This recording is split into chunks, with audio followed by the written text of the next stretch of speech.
I'm Ariana Grande. Hi, I'm Cynthia Erivo. And you're listening to the Broadway Podcast Network. Visit bpn.fm to discover more.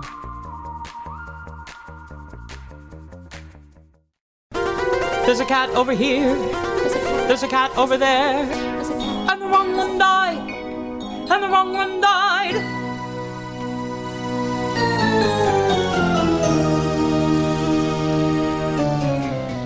Welcome to The Wrong Cat Died, the podcast breakdown of the catastrophe. I'm your host, Mike Abrams, and today we have another amazing guest. We have been working with the Fulton Theatre's amusement park production of Cats to bring you a series of episodes. And up next, we have Brianna Abruzzo, who's been playing Victoria. So welcome, Brianna. Thank you for joining us. Hello. Thank you so much for having me. Excited to have you. I know that this is, as we just said, your first production of Cats.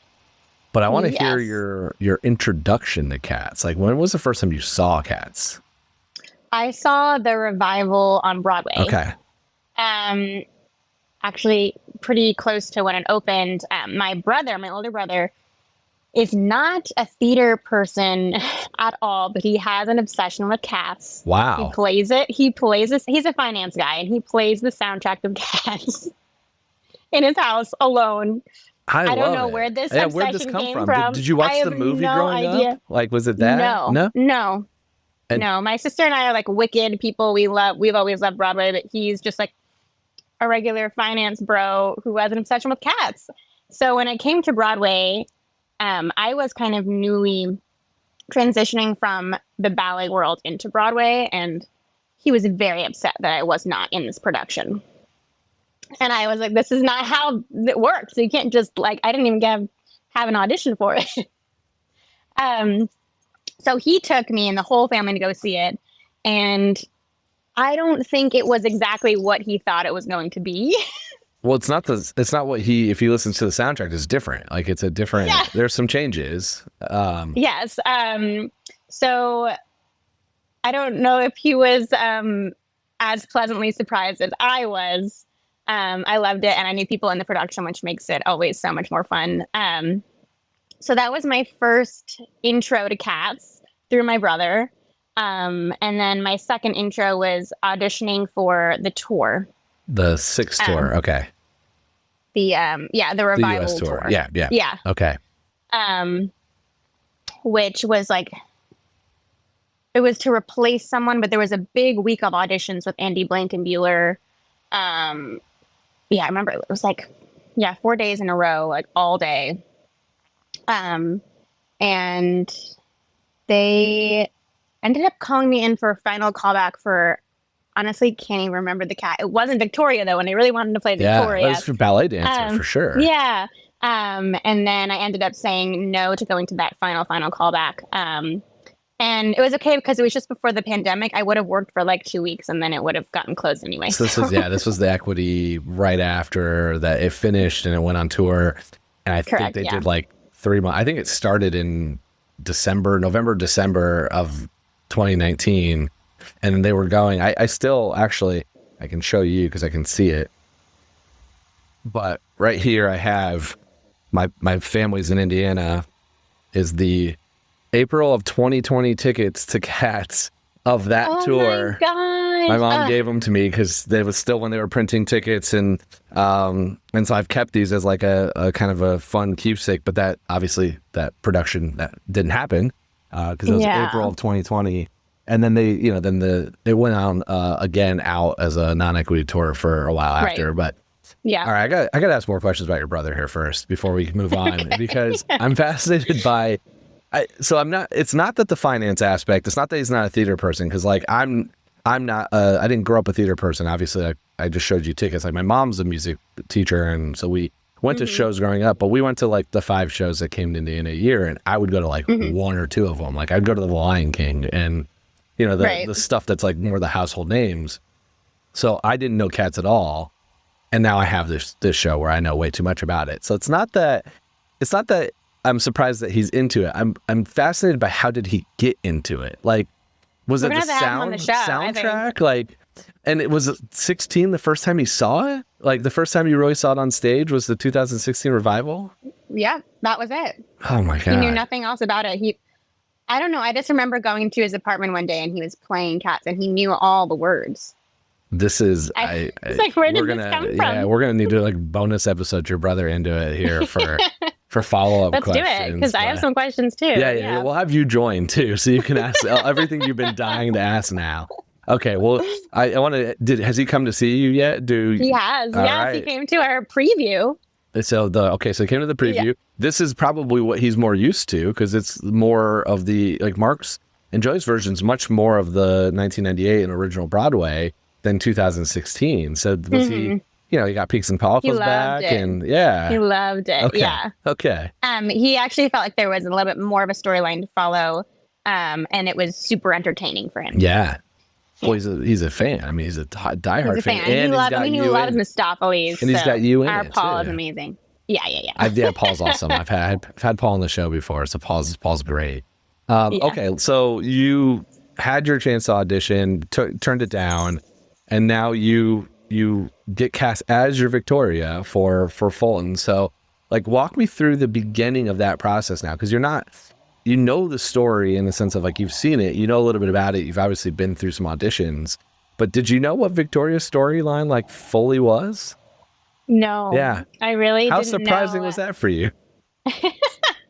Not super surprising. A lot of times my roles end up being sort of sexual awakening, and I was just like, okay, yeah, this is par for the course. Is that like just a ballet thing more than anything, or is it? I don't know what it is. It's like a musical theater obsession with like a young like ingenue ballerina like becoming a woman. I don't know. Yeah. So how was your storyline explained to you? We were given full reign to create our own storylines. Okay. So what is it? So then tell me your Victoria. What sort of happened is Mark staged everything, set the whole piece, and then we had a session where we sat in a circle and went through and discovered our own storylines. Yep. Like, who are we around on stage? Who are we dancing with? Who are we conversing with? Where do our paths cross? So whereas in the original Monkistrap and Victoria have more of a storyline, like I don't see Monkistrap at all in this production. I see him a little bit after the solo, and then that's it.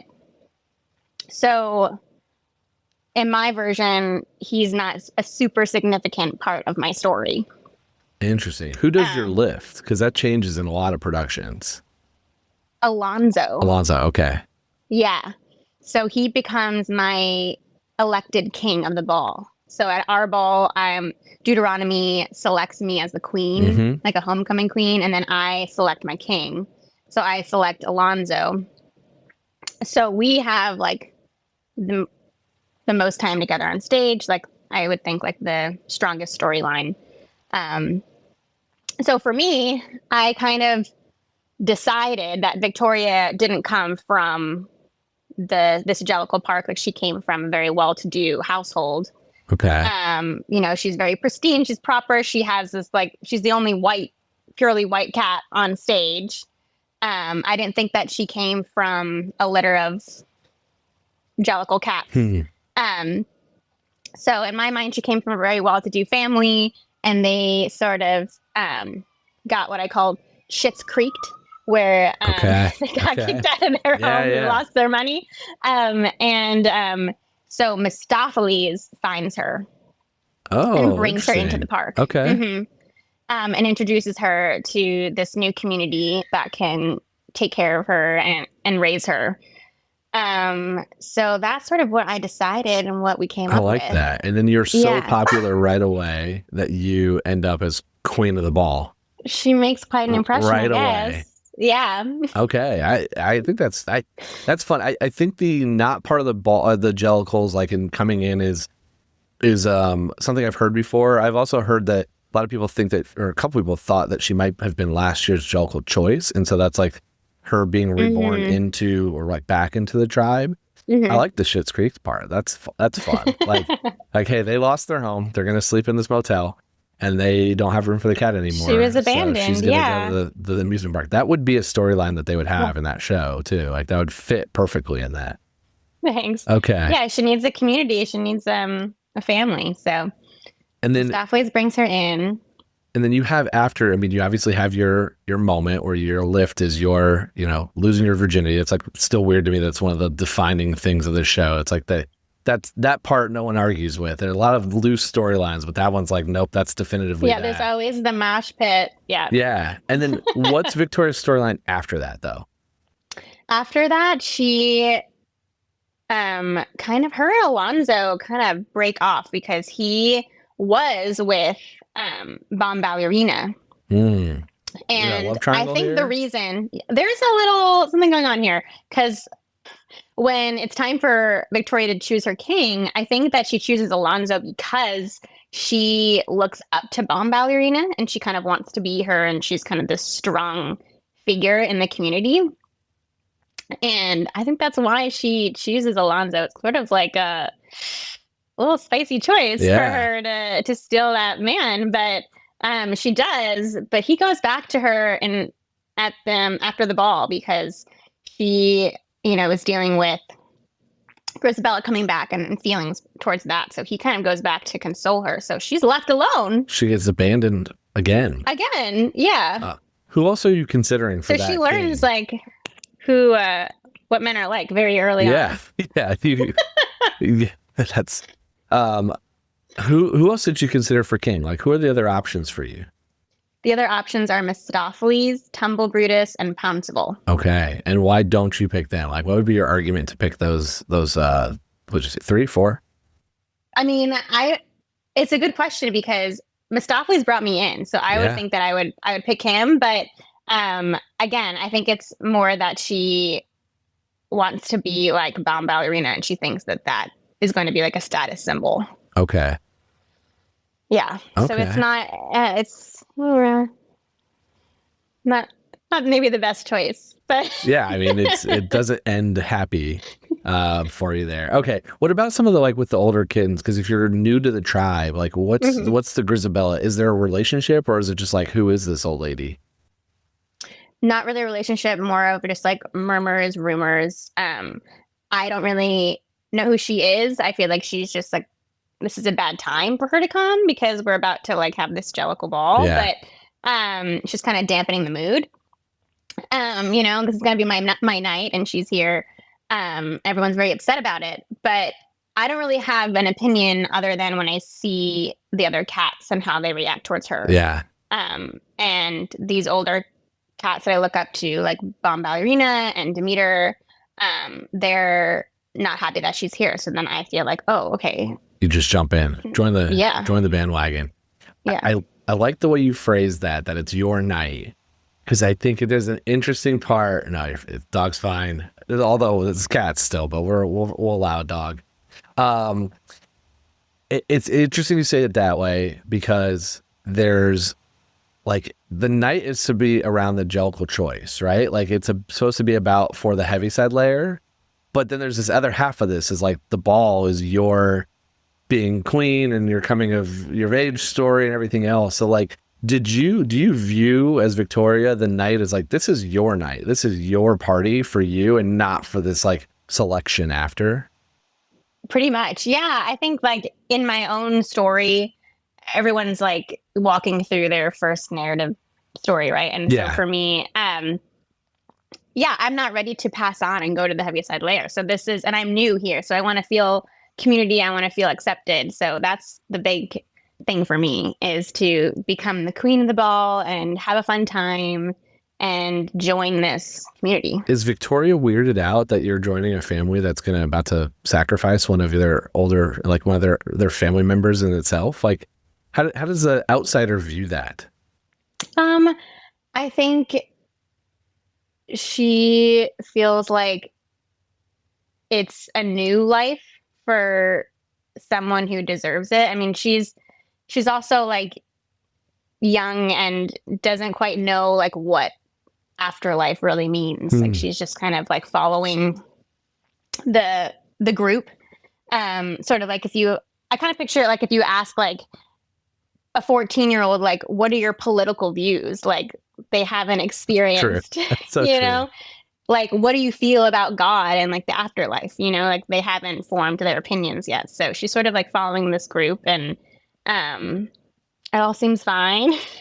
I kind of like that analogy. It's like, all right, they get a day off of school. So they're more focused on their day off of school than the vote of the election for the political party. Right. Yeah. So it's just a day off. Yeah. What sort of pets does each presidential candidate have? You know, it's not like what they stand for. That's okay. Because the Victoria storyline's so interesting because there is a whole part to it. Like there's a whole, like some of them are way less defined, but Victoria's, I think, like has, there's still a lot of open for interpretation, which is cool for you as a performer to be able to add all these things yourself. But there are a few like known things, and like, but again, it kind of comes back to like, it's a little weird to me that those are the things that we're definitively like, all right, we know that this is the coming of age, we know this part's there, but you're also viewing it from a point of like, you are the newbie, you are the outsider, you are the one that's like kind of experienced this whole thing that happens every year that a bunch of them have probably experienced many, many times. This is your first foray into this kind of cult, which I kind of love that you get to be the homecoming queen like right away. It's like, all right, of course you're in. I'm in. Thanks. Yeah, I've been thinking about that too, and also about like, why does she have this solo? Yeah. Like the other kittens don't necessarily have like a solo. Like, why does the audience need to see her basking in the moonlight? What is this? What's your answer to that? I don't really have a good one. I think I'm like discovering it every night. But my initial thoughts are like to see like a juxtaposition between like the new energy and like this other like group of cats that have like a long history. Oh, interesting. We're going to take a quick break and then we'll be back for more of The Wrong Cat Died. I have a much darker version of this. Oh, tell me. Well, and again, like I knew none of this when I started. I didn't have the same obsession as your brother, so I didn't like come in with listening to this stuff. So I've learned this stuff over time, and early on, like the definitive things I was told pretty quickly were Demeter was abused, the ball is an orgy, and then they sacrifice one to be reborn to a new life. And you can interpret the Heaviside Layer however you want from that. Those are like the only things that people are like, that's for sure happening. And then all the rest of the stuff, it's like you can make the arguments of here, okay, maybe this is a relationship, maybe this is happening, but those are definitive. And so if there's an orgy in the middle, like that's what the party is, outside the ball is. Like, and a lot of the, I've never heard the homecoming queen and king part until Mark and Joey, like till this production. Yeah. So if it's an orgy, then it's like, well, you're showcasing part of that orgy, and you're showcasing the pure white cat new, like that makes sense to me, is like that's the part you feature, is that moment of it, because otherwise it's just, again, they're all rolling on top of each other, like it's just an orgy. Yeah, but the solo happens before the ball. But doesn't it happen? There's a solo, but then isn't the lift during the ball? Yeah, the lift is during the ball, and like the orgy is during the ball. But isn't that lift the part? Victoria, so isn't that lift the part she's losing her virginity? Not necessarily, like the clump. Like we kind of have like a clump. If you see the show, there's a part where like Alonzo's on the floor and I am on top of him and he lifts me up. Like that's the before. moment. Okay. Yeah, that's the like moment where like I'm losing my virginity and everyone's there to see it. Yeah. welcome friends and family to see the show. Yeah. Okay. Yeah. I mean, it's just, it's not very explicit, but that's supposed to be what's happening. Interesting. So the lift is not, in our production, is not necessarily like when she's becoming a woman. It's more just like their connection. Is this a conversation you expected to have happen when you said, I'm going to sign up for cats? No. Right? And so when I first saw it, again, would never have thought any of that ever crossed my mind. I was just like, oh, cool. This is a very impressive ballet and lift like that. That's physically difficult, was my first reaction. And then as I've learned more, I'm like, wait, there's a lot more to the show. Yeah, there is a lot more. But as like, any dance partnering is, it's supposed to showcase like a connection between two people. So that's why we have like a couple of pas de deux within the whole ball. Yeah. What about with the teens? Because I've loved that you have this like extra layer of this production where you have new cats with different names and they wrote detailed stories. How many of them incorporated Victoria into their stories? Not many of them. None? Oh, no. Not many of them. But it makes sense because I don't actually interact with them like throughout the staging of this show. I would say I more interact with Tumble. Okay. Brutus is a kitten that I'm befriending, getting to know. He's very playful. And Skimble. Uncle Skimble. Interesting. Yeah. So. And do you find a relationship with Skimble? Because if you're an outsider, you've basically eliminated all of the like, that could be my uncle, that could be my dad. Like you're truly just walking into a new family. Yeah, completely fresh. Yeah. Well, I wonder if, Skimble is worldly. He's seen the world like I've been from outside world. So maybe we have that connection. Okay. Like, yeah. Okay. Coming from the outside in. I love it. Did you add any other storylines or any other characters we haven't talked about, like that you kind of fit into your narrative for Victoria? Definitely the bomb ballerina, like idolization. Yeah. And I think that her and Mistopheles have a little fling. Well, after you get abandoned by Alonzo, you gotta have a rebound. And so that's for Mistopheles. Sure. Yeah, and he's super cool. Okay.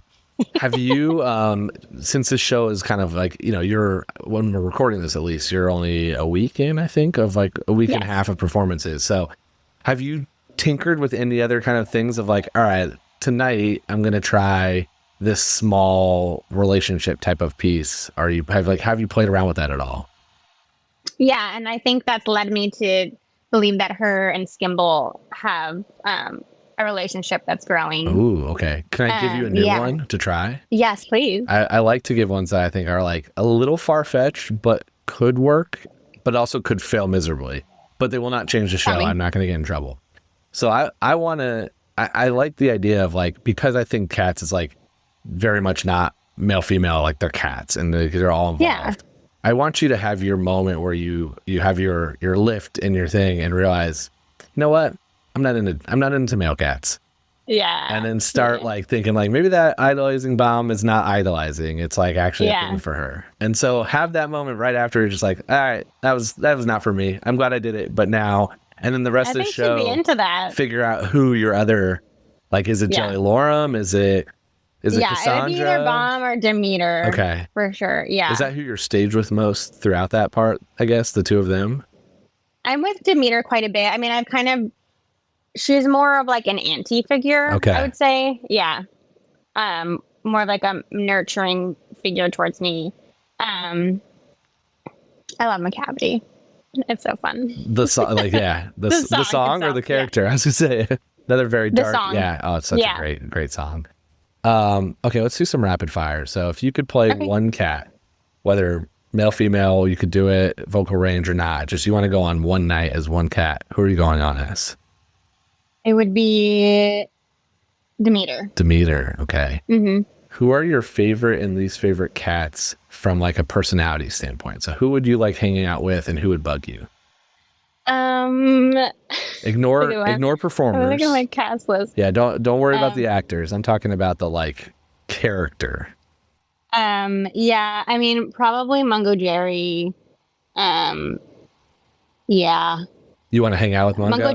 Jerry and Rumple Teaser, I just think would be kind of annoying. Oh, annoying. After a while. Yeah. The shtick would get old after a little bit. Yeah. Okay. Like, we got it. You're mischievous. Who are you hanging out with most? And by the way, I'm asking this as you as Brianna, not as Victoria. Oh, me as Brianna. Yeah, okay. Yeah. Who am I like actually hanging out with? Yeah. On stage. No, like in real life. No, if you were gonna hang out with one of the characters. So like if it's like, all right, I want a Rum Tum Tugger style, like that cat would be my best friend in real life, or that one would drive me nuts. Okay, I married in real life a rock star, and I love him, but I'm gonna say no to Rum Tum Tugger because I feel like he just lives and breathes rock star. Okay. You know what I'm saying? It's his whole personality. I think that would get a little bit old. So I'm going to say no to Rum Tum, sorry, but I would love to hang out with Bustifer. I love it. I think it'd be fun. I love it. He's a foodie. I'm a foodie. You know? How is your and Skimble. And Pinball. Yeah, Skimble. Yeah. Skimble would be fun. I think Skimble. So fun. Bustifer would be he's fun. He's seen things. Yeah. He's like, he has stories. Yeah. How has your rock star husband appreciated the show? Like, is he a Cats fan? Is your brother converted him over? He's a Cats fan now. He loves the like orchestration of this whole piece and like all the key changes and as a musician, I've got to have to at least respect a lot of like what's happening there. For sure. Yeah, it's such a unique piece with the score. Yeah, there's so much to chew on. So he's already seen it twice. He's gonna see it again tomorrow. Okay. Which cat would he be? Tugger? Which cat would he play? He'd probably be Tugger. Yeah, he'd be a good Tugger. Which cat would your brother play? He'd be like old Deuteronomy, maybe. Old Deuteronomy. Okay. I was gonna say finance cat. I'm trying to think of a finance bro. He's very tall. Okay. Well, yeah. So he's not very nimble. Finance bro, maybe Monkish Trap. He could be Monk. Yeah. Yeah. Okay. Definitely be Monk. He could tell a story. What's your favorite song on the show? A couple. Would I have to give one? You can give me more than one.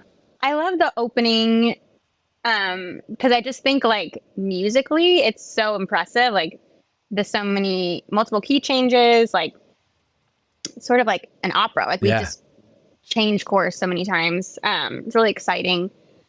And there aren't that many different lyrics, but the way that he's able to change it and make it new and build is amazing. Yeah. I love My Cavity, as I said, the song. I just think it's a fun song. Like I would listen to it outside of the soundtrack. Yeah. You know? I think that's my favorite right now. Mm-hmm. I would say it's probably like the second single. Like Memory is the single of the album, obviously. For sure.